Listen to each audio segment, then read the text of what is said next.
વડોદરા શહેરમાં આવેલું અનખોલ ગામ ક્રિકેટ મેચનું આયોજન કરવામાં આવ્યું. ડભોઈના ધારાસભ્ય શૈલેષભાઈ મહેતા, સોટા, ખટંબા સરપંચ કમલેશભાઈ વાળંદ દ્વારા લોકોને પ્રોત્સાહિત કરવામાં આવ્યા. 2024માં 21 ટીમ દ્વારા વિનામૂલ્ય, આ વર્ષે 30 ટીમ દ્વારા આયોજન વિનામૂલ્ય કરવામાં આવેલ ને ટ્રોફી વિતરણ કરવાનો કાર્યક્રમ કરવામાં આવેલું હતું. Gujarat update news Vadodara.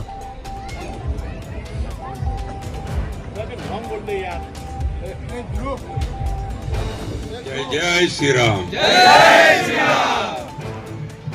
આજે અણખોલ યુવા સંગઠન દ્વારા જે ક્રિકેટ ટુર્નામેન્ટનું આયોજન કરવામાં આવ્યું હતું એનું પૂર્ણાહુતિ થઈ રહી અને અમને એવું હતું કે થોડેક ઓવરો જોવા મળશે ગઈ વખતની માફક, પણ